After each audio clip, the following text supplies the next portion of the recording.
Assalamualaikum warahmatullahi wabarakatuh. Alhamdulillahirabbil alamin wa bihi nasta'in wa ala umurid dunya waddin. Assalatu wassalamu ala asyrafil anbiya'i wal mursalin wa ala alihi wa ashabihi ajmain. Amma ba'du. Yang saya hormati para dewan juri, yang saya hormati para peserta lomba dai, yang saya hormati Bapak Ibu pembimbing SMP Al-Kausar. Pertama-tama marilah kita panjatkan puja dan puji syukur atas kehadirat Allah Subhanahu wa taala, karena atas limpahan rahmat dan berkatnya kita masih dapat melaksanakan perlombaan dai di tengah pandemi ini.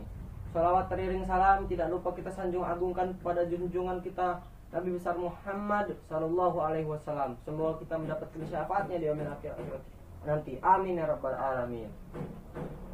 Perkenalkan, nama saya Akhirat Zaim. Hari ini saya akan membawakan ceramah yang berjudul Syukur dalam Nikmat dan Sabar dalam Cobaan. Apa itu syukur dan nikmat? Syukur adalah menunjukkan adanya nikmat Allah pada diri kita melalui lisan dengan mengucapkan alhamdulillahirabbil alamin dan menunjukkan kesadaran diri bahwa telah diberi nikmat oleh Allah Subhanahu wa taala. Yang kedua, melalui hati dengan kesaksian dan kecintaan kepada Allah Subhanahu wa taala. Yang ketiga, melalui badan, melalui dengan kepatuhan dan ketaatan kepada Allah Subhanahu wa taala. Itu artinya syukur. Lalu apa artinya nikmat? Nikmat adalah pemberian berupa lezat, nikmat, anugerah dan lain-lain. Lalu mengapa kita harus bersyukur dalam nikmat? Dijelaskan dalam surah Al-Baqarah ayat 152 yang berbunyi, "Fadhkuruni azkurkum washkuru li wala takfurun." Yang artinya, maka ingatlah kepadaku, aku pun akan ingat kepadamu. Bersyukurlah kepadaku dan janganlah kamu ingkar kepadaku. Di situ dijelaskan, bersyukurlah kepadaku dan janganlah kamu ingkar kepadaku. Artinya kita harus selalu bersyukur atas nikmat Allah dan kita jangan ingkar sekali-kali atas nikmat Allah dengan bermaksiat atau durhaka kepada Allah Subhanahu wa taala. Lalu apa yang akan terjadi jika kita ingkar kepada Allah Subhanahu wa taala? Dijelaskan dalam surah Ibrahim ayat 7 yang berbunyi, Bismillahirrahmanirrahim.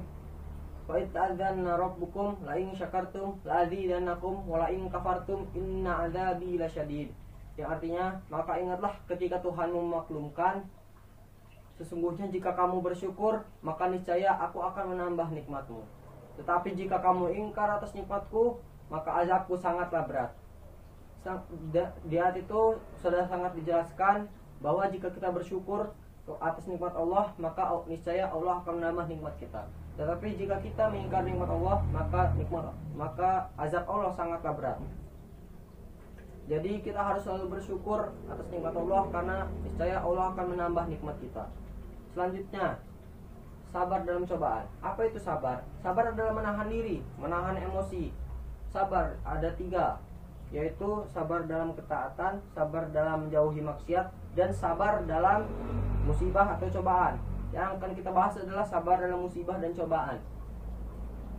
Berarti kita harus menahan diri, menahan emosi agar tidak mengeluh, agar tidak marah saat diberi cobaan oleh Allah Subhanahu wa taala.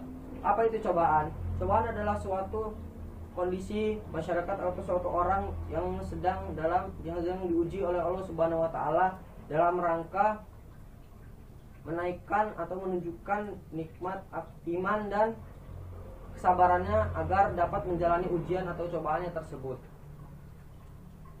Lantas mengapa kita harus bersabar dalam cobaan? Rasulullah bilang kalau kita sabar dalam cobaan, kita akan dinaikkan derajatnya oleh Allah Subhanahu wa taala sebanyak 300 derajat. Dijelaskan juga dalam surat Al-Imran ayat 146 yang berbunyi, "Wallahu yuhibbus shabirin." Yang artinya Allah mencintai orang-orang yang sabar. Jadi kita harus sabar dalam segala cobaan. Allah nggak akan ngasih cobaan yang nggak bisa kita atasi. Jadi jangan khawatir, karena di balik cobaan pasti ada hikmahnya juga.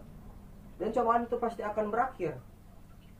Dan pasti ada kemudahan setelah ada cobaan dan atau kesulitan. Seperti yang dijelaskan dalam surah Al-Insyirah ayat 5 dan 6. Fa inna ma'al usri yusra, inna ma'al usri yusra. Yang artinya, maka sesungguhnya setelah kesulitan pasti ada kemudahan. Sesungguhnya setelah kesulitan pasti ada kemudahan. Jadi intinya kita harus selalu bersabar dalam cobaan, karena sesungguhnya cobaan itu adalah ujian dari Allah untuk menguji iman kita, menguji kesabaran kita. Jadi selalu bersyukur, selalu bersabar, jangan mengeluh. Mungkin hanya itu saja yang dapat saya sampaikan pada hari ini. Bila ada salah kata dan saya mohon maaf, dan kepada Allah saya mohon ampun. Wabillahi taufiq wal hidayah. Wassalamualaikum warahmatullahi wabarakatuh.